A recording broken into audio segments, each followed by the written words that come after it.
Alors, bonjour et bienvenue au webinaire Ouranos du 5 avril 2023. Alors, je suis Ursule Boyer-Villemer, chef d'équipe en analyse socio-économique pour l'adaptation au changement climatique chez Ouranos.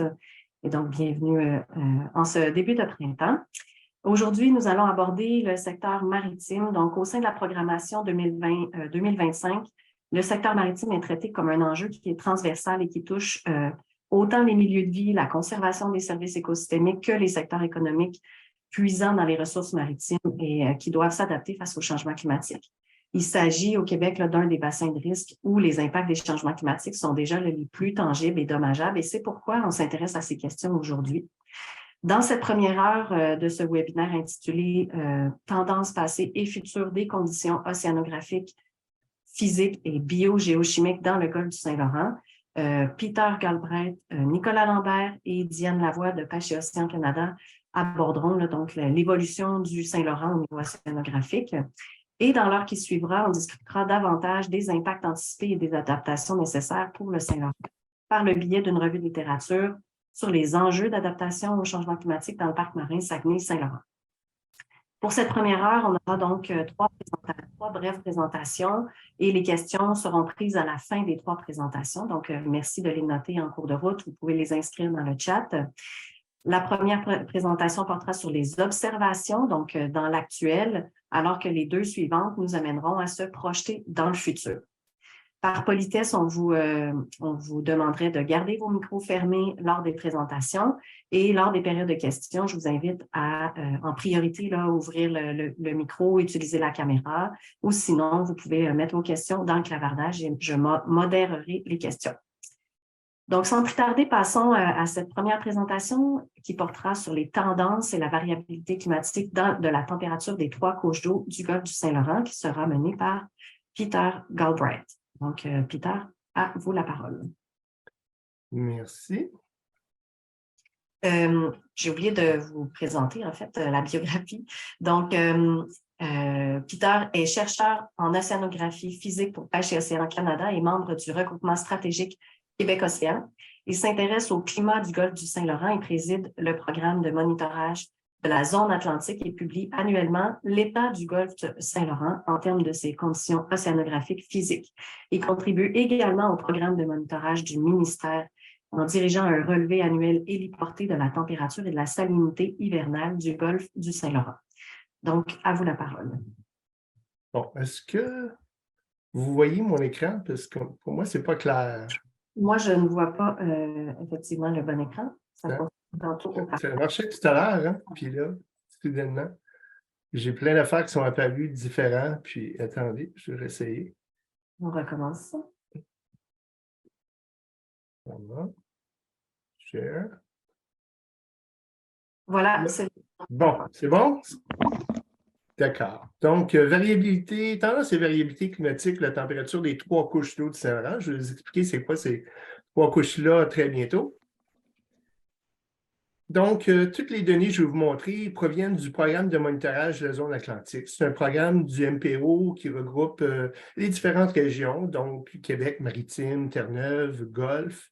Et puis, on échantillonne l'ensemble de la zone atlantique à l'aide d'un navire océanographique sur les lignes rouges, là, les lignes de transect où on va déployer une rosette ici là, avec un appareil pour mesurer la température et la salinité de l'eau, puis les bouteilles pour prendre des échantillons d'eau sur tous les transects rouges, puis une série de stations à haute fréquence.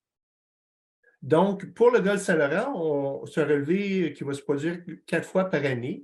Donc, voici les exemples de stations qui ont été occupées en 2022, qui inclut aussi un relevé que je fais en hélicoptère à chaque année, qui fait les stations qu'on voit ici là, dans le golfe Saint-Laurent.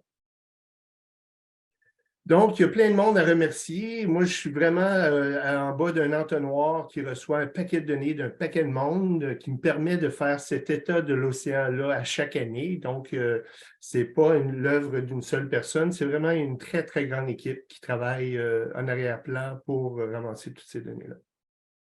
Maintenant, c'est quoi ces trois couches-là du golfe Saint-Laurent? Bien, ici, on trace en fonction de la profondeur la température de l'eau. Ben, on va voir ici différents profils pour différents mois de l'année. Puis on va voir qu'à la surface, ça peut varier entre un maximum de 15 en moyenne sur le golfe jusqu'au point de congélation, qui est en dessous de zéro. Puis, en dessous de ça, on a une couche intermédiaire froide qui est née de la couche mélangée hivernale de l'hiver d'avant. Puis en dessous de ça, on a des eaux qui ne sentent pas du tout les saisons, des eaux qui nous viennent de l'océan. Et où ici, j'ai tout montré la même température pour les saisons, mais en fait, il y a un réchauffement qui est plus graduel, interannuel, qui peut se produire, ou même un refroidissement selon. Alors, je vais vous montrer ces trois couches-là, une après l'autre, incluant aussi les conditions de glace en hiver. Mais pour ça, certaines de ces couches-là, particulièrement en surface et la couche intermédiaire froide de la glace, sont forcées par la température de l'air. Donc, la première chose qu'on va regarder, c'est les données de température de l'air sur une treizaine de stations autour du Golfe, des stations d'Environnement Canada. Puis, on voit que depuis 150 ans, on a un réchauffement de 1,5 degré par 100 ans moyenné sur l'année au complet, mais que ce n'est pas régulier sur toutes les saisons. En fait, les hivers se réchauffent moins rapidement de 1,2 degré par 100 ans, et les hivers se réchauffent presque 2 fois plus rapidement que nos étés, à 2,2 degrés par 100 ans. Puis on va noter aussi beaucoup plus de variabilité interannuelle dans la température moyenne d'un hiver. Puis ça vient avec le fait que si on a un gros vortex polaire qui va descendre pendant très longtemps, ou plusieurs vortex polaires, où on va plus avoir une influence de vent du sud qui va nous apporter de l'air chaud. Alors, beaucoup plus de potentiel de variabilité en hiver à cause des grands gradients de température. Pour la température de surface, on utilise principalement la télédétection, donc AVHR, qui nous donne la température de l'eau sur des pixels de résolution d'à peu près d'1 kilomètre. On a ces données-là depuis 1982. Puis ici, je vous montre une moyenne annuelle sur les mois libres de glace, donc de mai à novembre pour chaque année.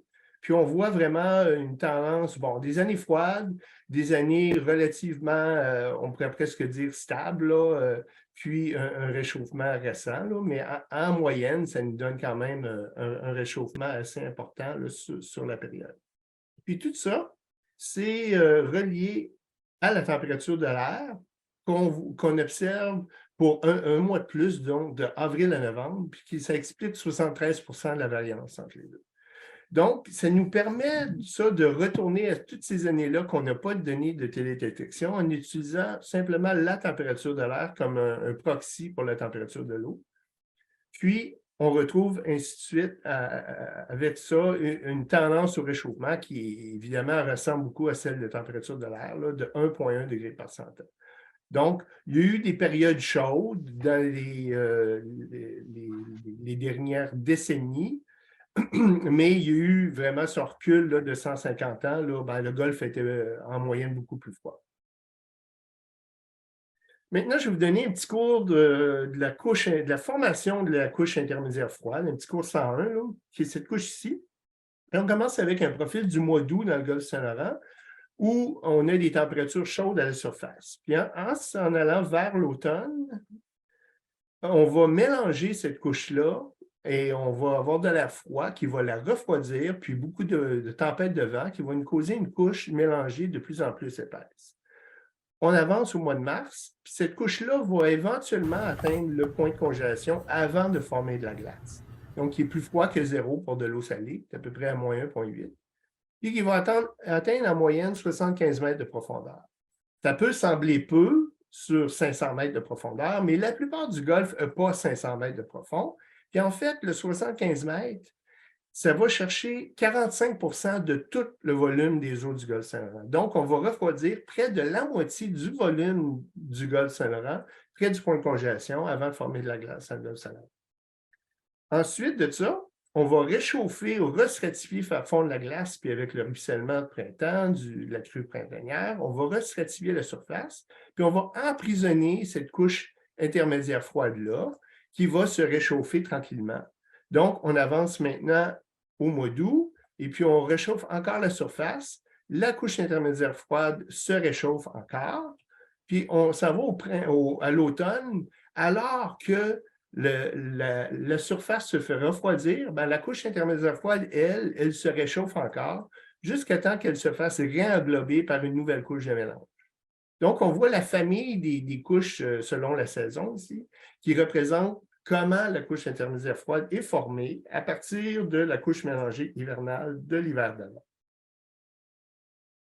Donc, la couche intermédiaire froide est donc native, créée par l'hiver, les conditions hivernales, principalement la température de l'air et le vent, qui va aussi former la glace et qui va former cette couche hivernale-là, excusez-moi, et non pas intermédiaire, cette couche hivernale-là, et puis qui vont ensuite, rendu au printemps, la laisser derrière elle.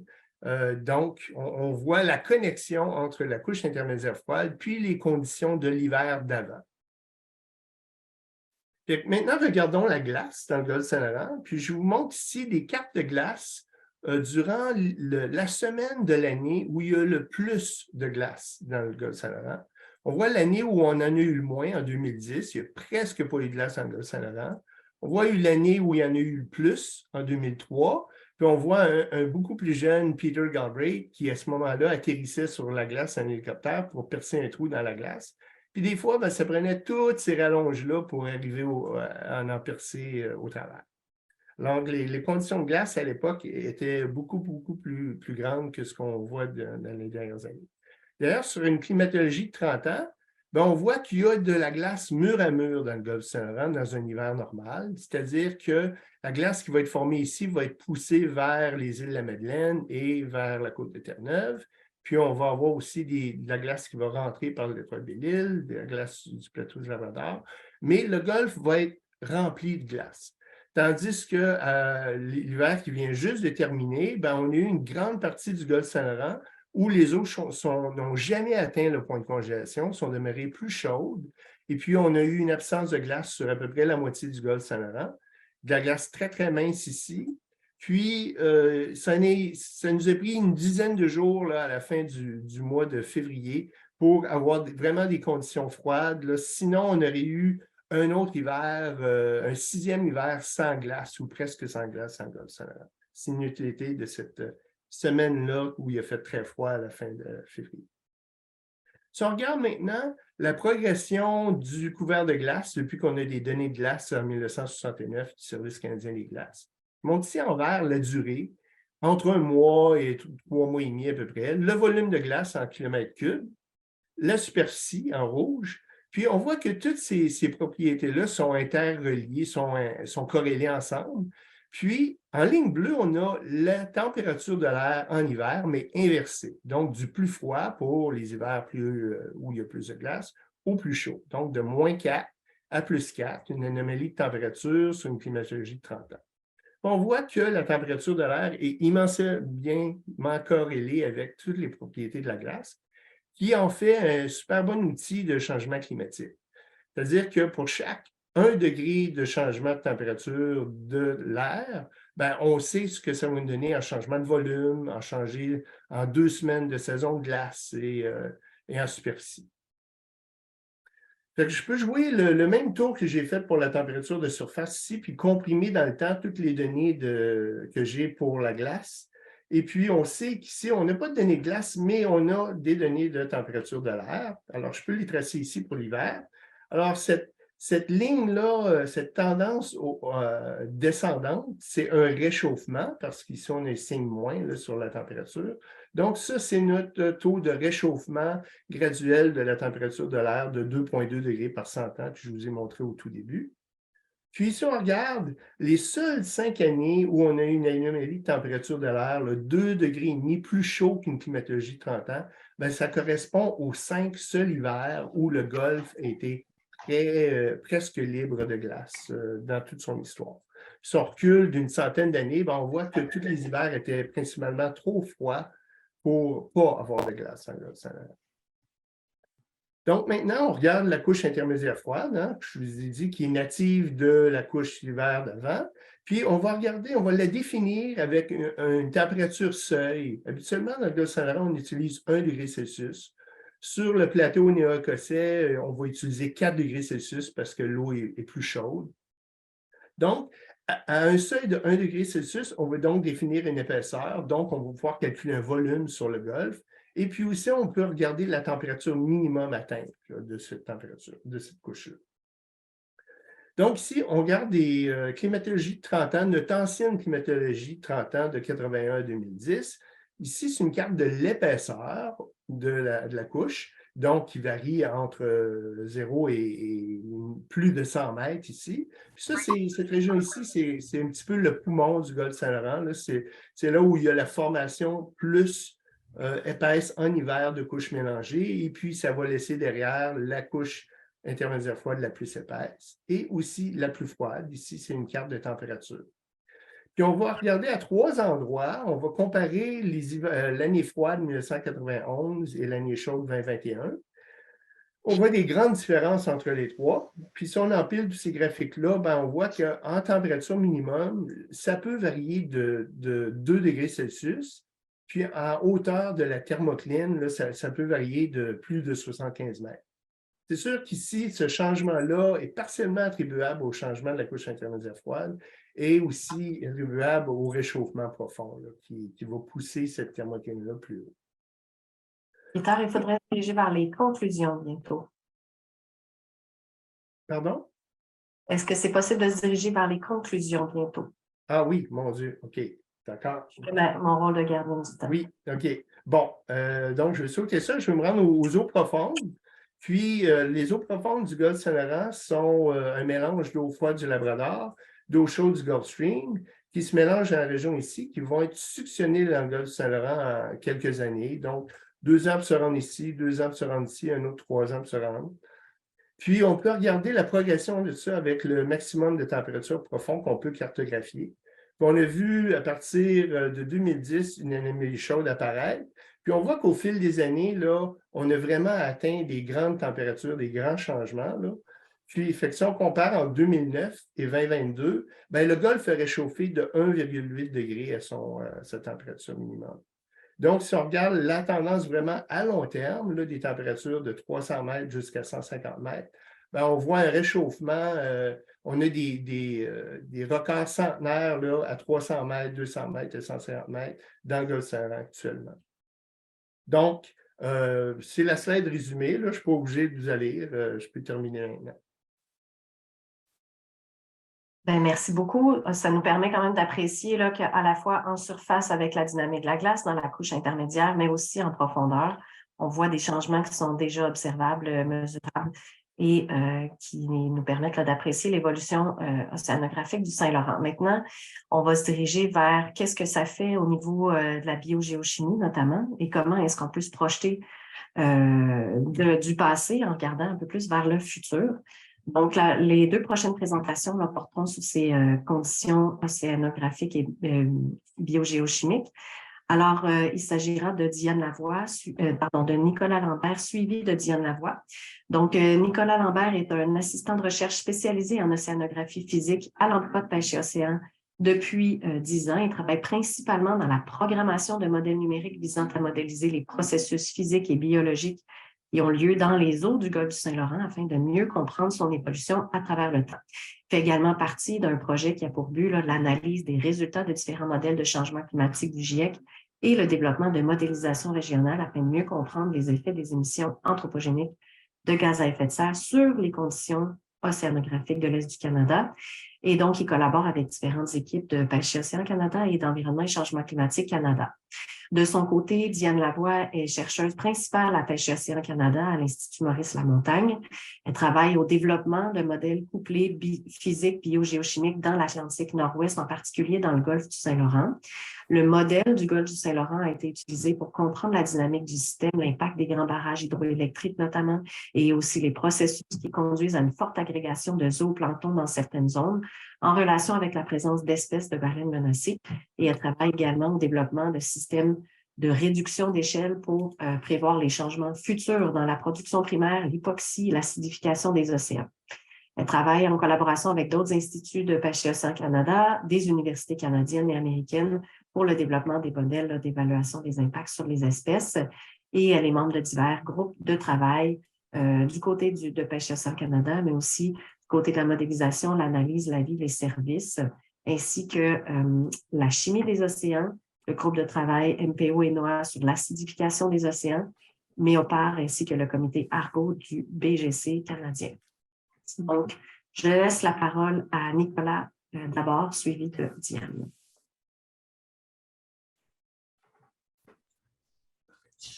Oui, merci Ursule. Donc, on va parler des impacts des changements climatiques sur les conditions physiques, mais aussi biogéochimiques du Golfe. Pour commencer, peut-être pour être certain qu'on part tous au même niveau, je vais vous expliquer comment on fait pour se projeter dans l'avenir. Parce que, comme Peter l'a bien expliqué, on connaît assez bien les conditions du passé, mais nous, ce qu'on fait, c'est qu'on va aller voir qu'est-ce que l'avenir nous réserve. Pour faire ça, en fait, c'est qu'on utilise des modèles numériques qui vont, en fait, utiliser une planète Terre qu'on peut appeler comme une planète virtuelle, qu'on va diviser en petits pixels, là, comme vous avez sur votre gauche. Et dans chacun de ces pixels-là, il y a beaucoup de calculs qui sont faits pour, en fait, modéliser le plus de systèmes possibles qui sont dans un système planétaire. Donc, vous avez ici toutes sortes de systèmes où est-ce qu'il y a un modèle qui s'occupe de savoir c'est quoi les conditions atmosphériques du futur, un autre modèle qui s'occupe c'est quoi l'océan du futur, vers où les courants vont aller, puis aussi quelle va être la vie, la production primaire et secondaire qui va se produire dans ces eaux-là dans le futur. Tout ça interagit ensemble pour en fait faire une planète virtuelle qui est la plus réelle possible, dans laquelle on va être capable de faire des analyses pour les projections futures. Cet exercice-là est fait par beaucoup de pays. Chaque pays a à peu près un modèle sur lequel ils travaillent. Les Américains qui en ont un peu plus de modèles, mais c'est fait avec plusieurs laboratoires dans le monde qui travaillent sous la supervision du GIEC pour avoir chacun leur modèle avec leur mécanique particulière, avec leur façon de programmer certains processus particuliers. Mais chacun de ces modèles-là va s'entendre à savoir quelle va être la concentration de CO2 du futur pour pouvoir les comparer entre eux. C'est de là qu'est sorti les différents scénarios d'émissions de gaz à effet de serre. Il y a 4 scénarios. Le RCP 8.5, c'est celui où les émissions de gaz à effet de serre sont les plus élevées, où est-ce qu'à peu près rien n'est fait pour les changements climatiques. Ça va jusqu'au scénario futur RCP 2.6, où est-ce que là, les méthodes de mitigation sont beaucoup plus agressives, où est-ce qu'on élimine une très grande partie des gaz à effet de serre. Et de savoir quel va être le scénario réel du futur, bien là, il va falloir attendre pour savoir qu'est-ce que ça va être, mais les modèles, eux, sont capables de modéliser les 4 scénarios pour savoir quels vont être les impacts de chacun. Fait que les résultats il y a énormément de résultats qui peuvent être retirés de ces modèles-là. Un résultat plus commun, c'est la température de l'air que vous voyez présentement. Donc, ça va d'un réchauffement qui est aux alentours de 1,5 degrés jusqu'à 4 degrés pour la fin du 21e siècle. Nous, on va s'occuper un petit peu moins de la température de l'air, mais on va regarder un petit peu plus ce qui va se passer au niveau de l'océan et du golfe du Saint-Laurent. Pour savoir ce qui va se passer dans notre région à nous, en fait, on a utilisé 3 de ces modèles-là qui veulent faire une planète virtuelle, le modèle canadien, le modèle anglais et le modèle allemand. Chacun de ces modèles-là va nous servir de guide pour savoir qu'est-ce qui va se passer dans notre région à nous plus précisément. Donc, vous voyez à votre droite, le modèle que nous, on a développé, il s'étend sur le golfe du Saint-Laurent, mais aussi sur le plateau néo-écossais et le golfe du Maine. Et ce modèle-là, il va vraiment venir s'accoter au modèle global. Dans le fond, c'est un peu si on faisait du covoiturage, on va utiliser ce que le modèle global va nous dire pour le futur pour nous intégrer différents processus au niveau plus local. Et ça aussi, c'est un travail qui a été fait avec une grande équipe. Chacune de ces composantes-là, donc l'atmosphère, l'océan, l'hydrologie puis la biochimie, chacun de ces composantes-là fait l'analyse constante et une progression constante des processus pour améliorer le modèle. Mais nous, on travaille un peu plus sur la partie biochimie, donc quelle va être la vie dans l'eau puis à quoi ça va ressembler le futur. Juste pour vous donner un petit goût un peu de qu'est-ce que ça apporte, ça, d'avoir un modèle qui fait une région plus particulière comparativement à un modèle qui fait plus la planète en entier. Ici, on voit la température de l'eau qui nous est sortie d'un modèle global. Donc, on voit la température qui est plus froide est en bleu, la température qui est plus chaude est en rouge. Les pixels sont assez gros, puis c'est un peu dur de savoir ce qui va se passer dans des endroits plus précis dans le golfe du Saint-Laurent. Donc, nous, notre travail qu'on va faire, c'est améliorer la résolution dans notre région ici, un peu comme CSI New York, quand ils prennent une photo avec des gros pixels puis qu'ils l'améliorent en la focusant, mais nous, on fait un travail similaire en ayant des conditions qui vont être plus précises, avec une meilleure résolution. On va être en meilleure position pour modéliser des phénomènes locaux. On va aussi avoir des informations sur les zones côtières qui vont être plus précises. Puis, notre modèle à nous, il dépend énormément de quel modèle global le guide, dans quelle voiture on embarque lorsqu'on fait du covoiturage. On va être influencé par ça, évidemment. Donc, une chose qu'on fait au début, c'est qu'on prend notre modèle à nous, dans lequel il y a de l'eau qui circule, il y a de la vie qui prolifère, et on va utiliser le modèle global pour savoir ce qui se passe juste à l'extérieur de notre domaine. Donc, au niveau de la température, la salinité et les différents courants qui vont rentrer, le modèle global va nous donner ces informations-là, mais aussi les informations, c'est les différents nutriments, l'oxygène et le pH de cette eau-là qui va nous arriver. Je fais un peu un recul pour savoir qu'est-ce qui se passe juste à la porte de notre domaine. Peter l'a mentionné, dans la région de Terre-Neuve, il y a deux courants très importants qui se rencontrent. Le courant du Labrador qui nous vient du nord, qui est plutôt froid, qui est illustré en bleu ici, et le Gulf Stream qui est plutôt chaud, qui nous vient du sud. Ces deux courants-là vont se mélanger au sud de Terre-Neuve et c'est le résultat de ce mélange-là qui va nous arriver au sud de Terre-Neuve. Et en fait, c'est une zone très petite géographiquement où c'est extrêmement important ce qui nous arrive de là. Même si le Gulf Stream occupe un espace beaucoup plus grand, en fait, qu'est-ce qui nous arrive au sud de Terre-Neuve, c'est un impact similaire à ce qui va se passer dans notre golfe. Et les modèles globaux, qu'est-ce qu'ils nous disent par rapport à cette eau-là qui nous arrive? C'est que la salinité de cette eau-là va augmenter. Différents modèles ne s'accordent pas pour savoir à quel rythme, mais tous s'accordent pour dire que ça va augmenter en termes de salinité. Ça va diminuer en termes d'oxygène. Donc, avant même que nous, on commence nos modélisations, on sait que notre eau qui va nous arriver va être moins oxygénée. Puis, il va aussi avoir une concentration de CO2 dissous dans l'eau qui va augmenter. Donc, on a plus de salinité, moins d'oxygène et plus de CO2 qui nous arrive. Ce modèle-là, en fait, il circule, il nous fait savoir ça va être quoi les conditions océanographiques. Pour savoir ça va être quoi les conditions atmosphériques du futur. Et là, on collabore avec un partenaire qui développe un modèle atmosphérique régional qui fonctionne un petit peu de la même façon, qui va s'ajuster selon ce que le modèle global va nous dire, mais qui va servir à avoir des conditions plus précises au-dessus de l'Amérique du Nord. Ce modèle-là va nous servir à savoir ça va être quoi les conditions atmosphériques du futur. Et aussi, ce même modèle-là va nous servir à savoir quelles vont être les précipitations qui vont tomber dans le bassin versant du golfe du Saint-Laurent et par le fait même, en faisant tomber cette précipitation-là sur notre réseau hydrologique, ça va nous permettre de savoir quel va être le débit de différentes rivières qui entourent le golfe du Saint-Laurent. Donc, ces différentes rivières-là, on va être capable de savoir d'ici la fin du siècle quel va être leur débit. Encore une fois, on a les modèles qui vont nous prédire différentes choses.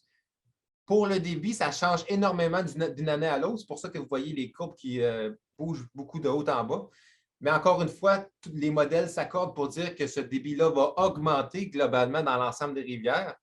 Le rythme dans chacun de ces modèles-là est différent, mais la tendance est plus claire.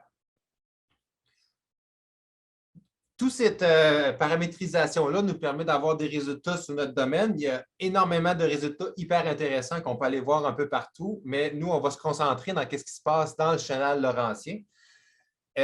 On a ici les 3 couches qui sont présentes dans le golfe du Saint-Laurent, qui a été super bien présentées par Peter. Donc, nous, je vais m'attarder un petit peu plus particulièrement à la couche de surface et la couche profonde. La couche de surface est évidemment grandement influencé par la température de l'air, mais aussi par le débit qui nous tombe des rivières autour de notre golfe du Saint-Laurent. Je vous ai mentionné que le débit va augmenter dans le futur. Ce débit-là va ajouter beaucoup de matière organique dans le système, matière organique qui va avoir tendance à tomber vers la couche profonde lorsqu'elle va arriver dans les zones un peu plus profondes autour du parc marin Saguenay-Saint-Laurent. Et cette couche profonde-là, elle nous vient, oui, de l'océan, donc du mélange qui s'est passé au sud de Terre-Neuve qui rentre dans notre golfe par le fond. Et cette couche-là prend un bon moment, entre 5 et 8 ans, pour passer de l'océan jusqu'à la région du parc marin. Je vous ai déjà mentionné que cette eau-là va être plus salée, moins d'oxygène et plus de CO2, mais au fur et à mesure qu'elle va avancer progressivement, cette couche-là au fond, elle va subir ce qui lui tombe sur la tête d'ajout de matière organique. Puis cette matière organique-là va avoir tendance à se décomposer. La décomposition qui consomme de l'oxygène et qui produit du CO2, ce qui va empirer la tendance qu'on voit dans l'océan. L'oxygène va diminuer davantage et le CO2 va augmenter davantage dans l'eau, non seulement par un processus qui nous vient de l'océan, selon les différents courants qui sont mélangés, mais aussi un processus plus local qui est propre à nous, qui est influencé par l'ajout de matière organique par les différentes rivières. Donc, je vous ai présenté globalement les résultats, mais maintenant, je passe la parole à Diane qui va justement aller un peu plus dans le détail dans les différentes projections de plus de paramètres biochimiques dans le golfe du Saint-Laurent.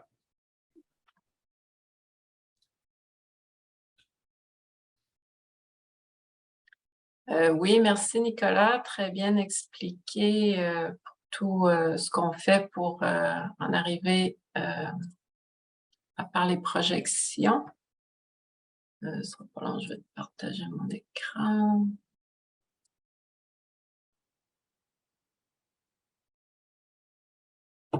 Est-ce que vous voyez le bon écran? Oui, tout à fait. Oui, OK. Donc, je vais passer rapidement ici sur l'acidification des océans. Donc, avec l'augmentation du CO2 atmosphérique, ben, on a une augmentation du CO2 dissous aussi dans l'océan. Puis ça, ensuite, il y a une réaction d'équilibre qui se fait. Donc, il y a de l'acide carbonique qui se forme, qui va se dissocier pour former des... il va y avoir une augmentation des ions hydrogène qui ça mène à une diminution du pH. Aussi, il y a des ions bicarbonate qui vont se former. Les ions hydrogène vont se combiner avec des ions de carbonate pour former encore plus de bicarbonate. Et donc, ça, au final, qu'est-ce que ça fait? C'est, comme je l'ai dit, une diminution du pH, mais il y a aussi une diminution des ions carbonate qui s'associent avec le calcium pour former des calciums de carbonate qui sont utilisés par différents organismes pour former leur coquille ou leur squelette, par exemple. Puis ça fait que il va y avoir une baisse de la disponibilité de calcium de carbonate. Puis, on calcule les saturations pour les différents carbonates de calcium qui sont l'aragonite et la calcite. Puis quand ça passe sous 1, donc vous avez la ligne ici qui s'appelle l'horizon de saturation, ben quand on est en bas de ça, les coquilles commencent, voyons, excusez, je m'assurer, commencent à se dissoudre. Vous avez une image à droite de ce qui se passe avec les coquilles. Puis je voulais seulement souligner que dans le golfe, dans l'estuaire, sur le fond, presque à la grandeur du golfe, on est déjà dans ces conditions-là, donc sous l'horizon de saturation. Ici, je présente les conditions, ça c'est des conditions passées. Vous avez la courbe en vert une baisse en oxygène, donc depuis les années 70 et avant, une baisse du pH et une augmentation des températures. Ça, c'est une figure à 300 mètres dans l'estuaire.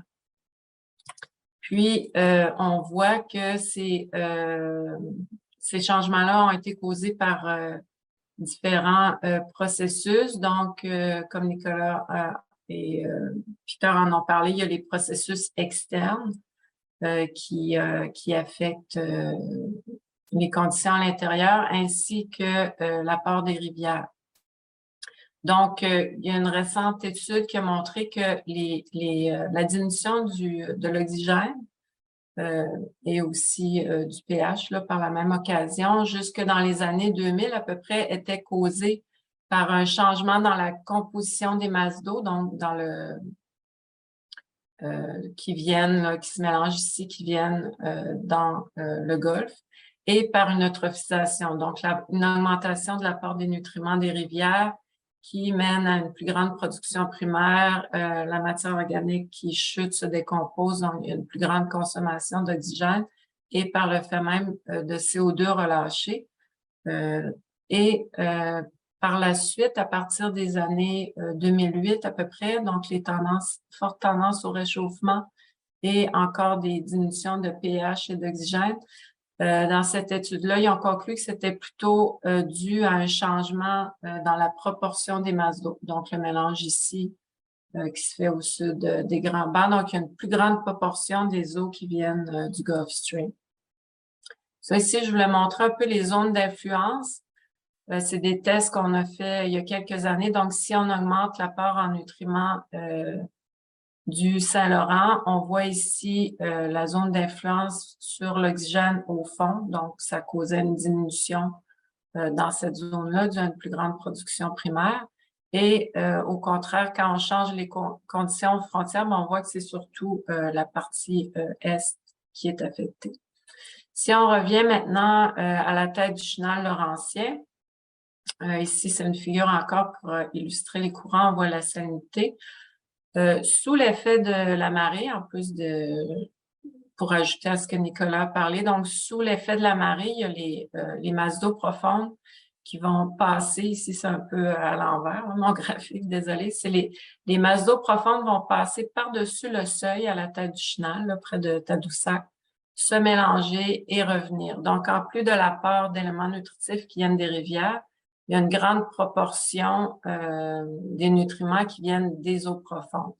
Ici, ce que je voulais illustrer, c'est que quand la stratification augmente, ça prend une plus grande énergie pour faire passer les eaux par-dessus le seuil. Donc, à chaque marée, les eaux sont poussées. Quand la stratification est plus grande, ben, la profondeur jusqu'à laquelle ces eaux-là vont passer diminue. Donc, dans le futur, dans les années récentes et dans le futur, il y a une augmentation de la stratification. Donc, la profondeur donc des particules d'eau qui vont être amenées jusqu'au seuil va diminuer. Ça, ce que ça va faire, il y a deux effets. Si on s'imagine, ici, c'est la salinité, mais si on s'imagine que c'était des concentrations d'éléments nutritifs, donc si on remonte les eaux dans la partie jaune plutôt que dans la partie rouge, ben on voit que les concentrations en éléments nutritifs dans les eaux qui vont être amenées près de la surface vont être plus faibles. Donc, la contribution entre l'apport des rivières et des remontées d'eau va diminuer ou augmenter. L'apport des rivières va être plus grand. Et aussi, ce que ça fait dans ces zones-là, ben on a des zones où l'oxygène, les concentrations d'oxygène sont très faibles, les pH sont très faibles. Mais quand cette eau-là remonte, ben, elle redescend. Il y a une partie qui redescend. Donc, ça ventile, ça fait une ventilation des couches profondes. Puis, quand la stratification augmente, si on prend l'eau à des moins grandes profondeurs, elle va redescendre aussi moins profondément puisque la densité va être moindre. Donc, la ventilation va être moindre. Ça, on voit ici, ça vient des rapports là, du programme zonal de Marjolaine Blais qui étudie les concentrations en oxygène dissous. On voit qu'à partir de 2017-2018, au fond de l'estuaire, il y a une diminution des concentrations d'oxygène. Puis ici, pareillement, en provenance des rapports de Peter, on a les anomalies ou les conditions de débit à Québec. Donc, il y a une moyenne en bleu. Puis on voit 2018, 2019, 2020, il y a un plus fort débit en hiver dans ces années-là. donc qui aurait diminué la ventilation des eaux profondes, puis qui expliquerait aussi en partie là, la diminution de l'oxygène observée. Ça, c'est si on regarde toujours l'oxygène, les tendances futures qu'on a obtenues. Ici, je montre avec le modèle allemand le scénario le plus élevé que Nicolas a présenté tout à l'heure.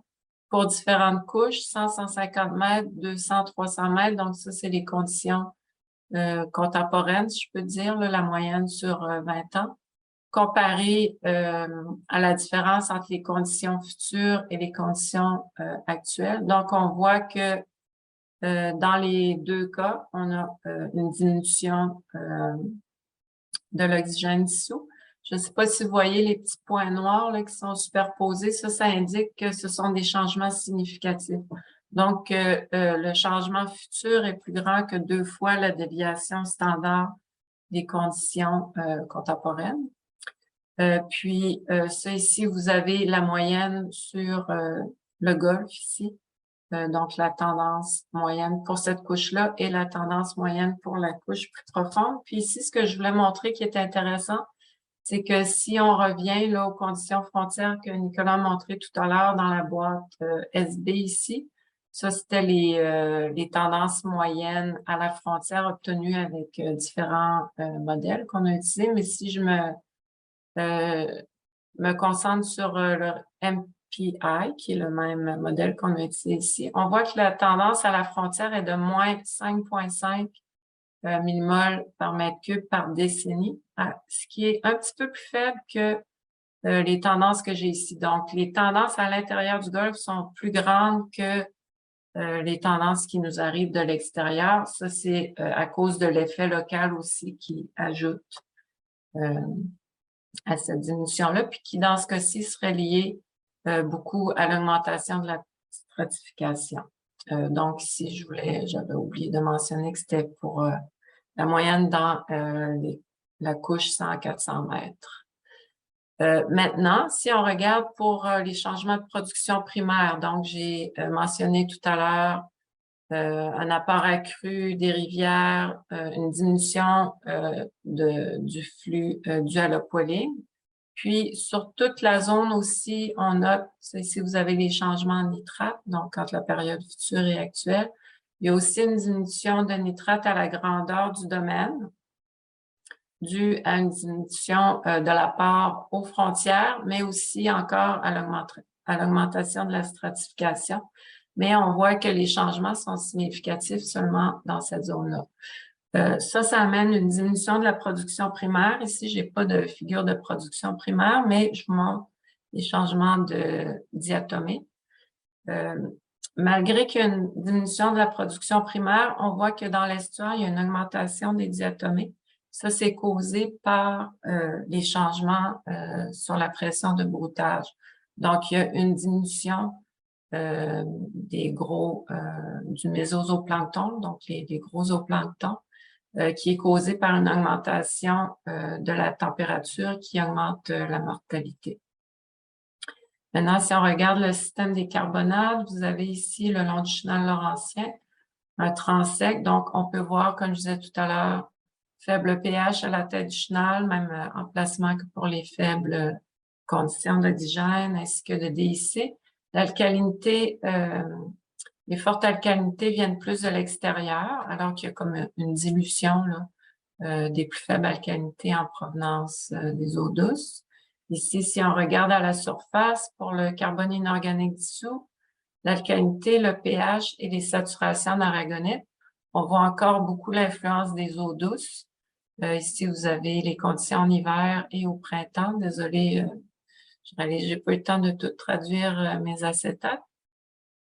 Donc, les rivières apportent des alcalinités plus faibles, concentration en carbone inorganique dissous plus faible et des pH plus faibles. Ici, on voit aussi pour les saturations en aragonite à la surface qui sont sous-saturées, donc inférieures à l'horizon de 1, dont je vous parlais tout à l'heure. Dans le futur, ces conditions-là vont encore diminuer. Donc, ici, on a les projections je présente seulement avec un modèle ici. Dans ce cas-là, c'est le modèle canadien. Les modèles globaux sont assez consistants pour les changements en tout ce qui a trait là, au système des carbonates. Donc, si le pH sur différentes couches et au fond, les saturations en aragonite, l'alcalinité et le DIC. Le pH et l'aragonite diminuent de façon assez consistante là, partout sur le domaine. Fait à noter, ces changements-là sont significatifs presque partout là, pour toutes les conditions. Donc, les conditions sont ici pour l'alcalinité, l'alcalinité dans les couches un peu supérieures diminue. Ça, c'est dû au changement de salinité. Donc, comme on disait, les débits augmentent, la salinité diminue, l'alcalinité diminue. Ici, au contraire, au fond, on a une augmentation dans la proportion des eaux qui rentrent en provenance du Gulf Stream. Les eaux au sud sont plus... l'alcalinité plus élevée, DIC plus élevé, donc on voit l'impact dans les chenaux ici. Puis pour le DIC, ben, ça augmente partout à cause de l'apport des eaux, mais aussi à cause de l'augmentation du carbone dans l'atmosphère qui est absorbé dans l'océan et qui fait augmenter le DIC. Madame Lavoie, je vous invite bientôt à conclure, s'il vous plaît, pour qu'il nous reste du temps. Oui. OK, je vous présente ça très, très rapidement et je saute aux conclusions. Donc, ici, en gros, ça, c'est... j'ai montré tout à l'heure qu'à la surface, il y avait déjà des faibles concentrations d'aragonite. Ça, ici, ça montre que ces conditions-là vont s'étendre sur tout le domaine, sur tout le golfe d'ici l'année 2080. Au fond, les conditions sont déjà critiques, donc sont déjà inférieures à 1 sur tout le domaine. Si on regarde à 1,5, ben c'est encore pire. Ici, je présente pour la calcite. Présentement, on a seulement certaines zones où les zones sont retrouvées en dessous de 1, mais d'ici 2080, ça va être l'ensemble des régions un peu moins profondes. Puis, au fond, si on regarde pour 1,5, ça va être partout. Ici, je vais passer très vite, mais c'était seulement pour dire que ça, c'est des seuils de 1 à 1,5, mais il y a différentes espèces qui sont affectées par des seuils beaucoup plus élevés pour différentes stades de vie ou fonctions biologiques.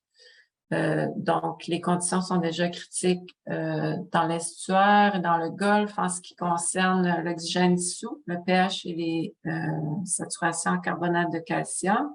Les tendances observées ces dernières années se poursuivent. Donc, puis on va atteindre des conditions critiques sur l'ensemble de domaines. L'augmentation de la stratification aussi a un impact sur la productivité et il est urgent d'augmenter le nombre d'études qui portent sur l'impact de ces changements-là sur les diverses espèces marines qui se trouvent dans le Golfe. Donc, merci à tous ceux qui contribuent et très bientôt, il y a différents articles qui vont paraître là, sur les différents sujets que j'ai présentés. Merci. Merci beaucoup, Madame Lavoie. Je vous invite à mettre fin à votre partage écran et il nous reste du temps pour quelques questions. Alors, juste pour le bénéfice des gens qui sont en vidéoconférence, je vais vous rapporter d'abord une question qui était méthodologique, une précision, clarification, qui portait sur la version du modèle régional de climat qui avait été utilisé. Donc, la question de Hélène Côté demandait si c'était le MRCC 3.7.1 qui avait été utilisé. Et Nicolas Lambert a confirmé que c'était effectivement le modèle en collaboration avec Will Perry, donc le 3.7.1. Donc déjà, il y a une piste éventuellement d'amélioration qui est soulignée implicitement là, dans ces échanges-là, d'envisager d'utiliser la MRCC 5 notamment et les développements futurs. Maintenant, une autre question qui porte davantage sur la tendance moyenne là, que vous avez observée en termes de débit là, dans le bassin du Saint-Laurent. On utilise donc une valeur qui est assez moyennée puis qui ne reflète pas tout à fait l'ensemble de la diversité du régime hydrologique. Quel est l'effet notamment de la saisonnalité et quelle est l'influence sur le golfe? Parce qu'on sait que les débits des rivières vont augmenter dans le futur, mais vont quand même diminuer en été notamment. Est-ce que vous êtes capable de discuter un peu de l'effet de cette variabilité entre les saisons, finalement. Je peux oui, avancer vas-y. quelque chose, c'est que vous avez vu que le débit varie énormément d'une année à l'autre. Donc, oui, la saisonnalité va entrer en ligne de compte, mais il y a des différences interannuelles aussi qui vont venir un peu, qui vont venir aussi influencer ça. Mais nous, ce qui nous intéressait un peu plus particulièrement, c'est qu'est-ce qui se passait en hiver, parce que c'est ça qui a influencé la couche plus profonde dans le golfe du Saint-Laurent. Mais je suis convaincu que vous avez d'autres experts en hydrologie qui peuvent vous parler un peu plus des effets à l'été, où est-ce qu'il va y avoir un moins grand débit, mais c'est ça. Ce qui est sûr, c'est qu'à l'hiver, avec un plus grand débit, comme Diane nous l'a expliqué, ça va influencer la couche plus profonde et éventuellement les conditions de la région du parc marin Saguenay-Saint-Laurent.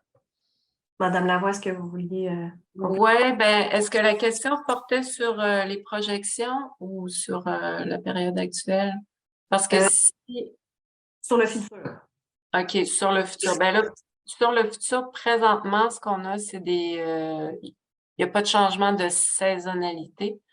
Donc, on a c'est des moyennes mensuelles qui sont utilisées dans les simulations. Puis, on a le débit moyen sur l'année qui est appliquée, donc, sur toute la saison. Donc, pour l'instant, c'est seulement la courbe qui monte. Le pic de débit ne change pas. Ça, c'est dans les simulations actuelles, mais c'est sûr qu'il y a place, là. Les modèles, c'est toujours en développement, puis on est toujours en train d'améliorer un aspect après l'autre. Donc, on va certainement y arriver là, au changement de saisonnalité et aussi, on veut inclure les changements de concentration. Présentement, ils sont constants, donc c'est seulement le débit qui fait augmenter les concentrations, mais on veut aussi regarder plus précisément ce qui se passe dans les rivières elles-mêmes pour voir si on peut changer les apports de nutriments et d'autres composés là, chimiques. Parfait. Donc, dans le clavardage, on avait quelques questions qui portaient sur les impacts sur certaines espèces biologiques. Je vais les garder, si vous permettez, en réserve là, pour après la prochaine présentation, mais je vous invite, les personnes qui viennent de présenter, à rester. Est-ce que dans la salle ou en ligne, il y a des gens qui voulaient prendre le micro et poser des questions?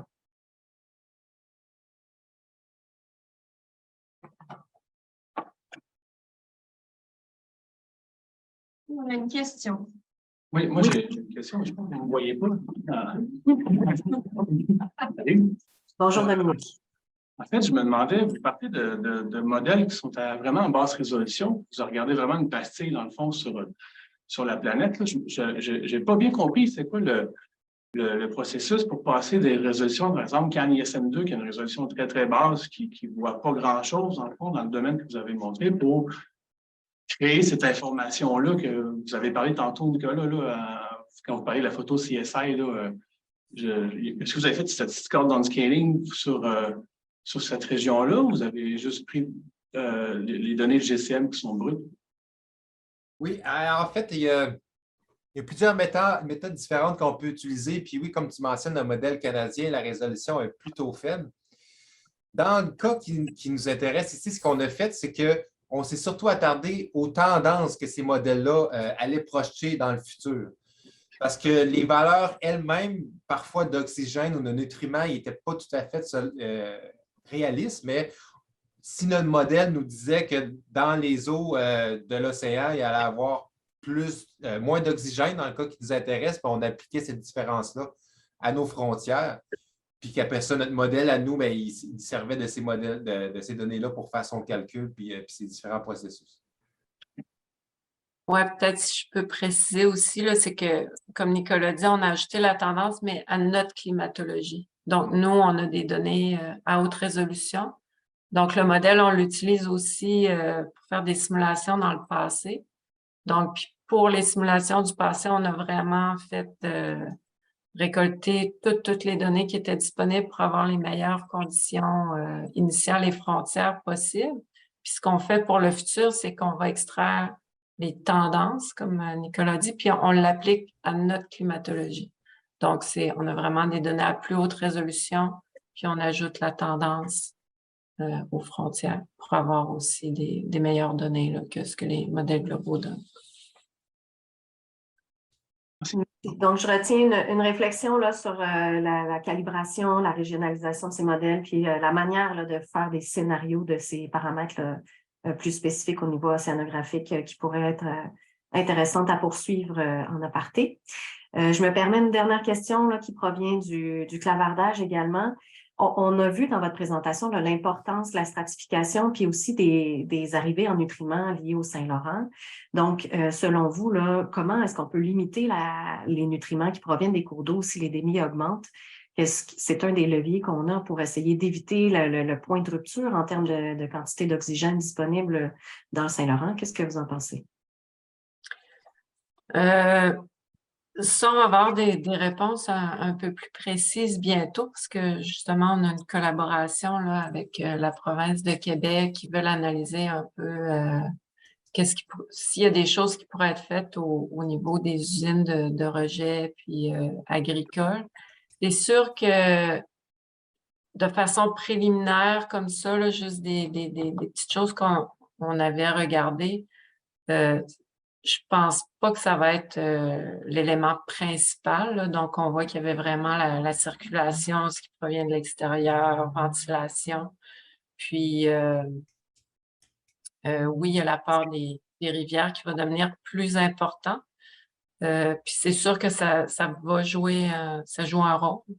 Mais là, pour avoir des chiffres plus précis, ça va être plus l'année prochaine, justement, là, qu'on pourra avoir des chiffres à ce niveau-là à présenter. Ben, merci beaucoup. Pour aujourd'hui, on va arrêter ici. Si vous avez des questions qui restent, il en reste aussi encore dans le clavardage. On va les noter, les exporter, les transférer à nos présentateurs. Vous pouvez nous écrire pour aussi qu'on relaie ces questions. Donc, j'aimerais vous remercier, Peter, Diane, Nicolas, pour cette première heure de présentation portant là sur l'évolution. On voit que ça change, que c'est à l'échelle humaine qu'on peut déjà observer ces changements-là. Et donc, ça justifie là, qu'on se projette et qu'on mette des efforts supplémentaires là, pour envisager le futur de notre Saint-Laurent.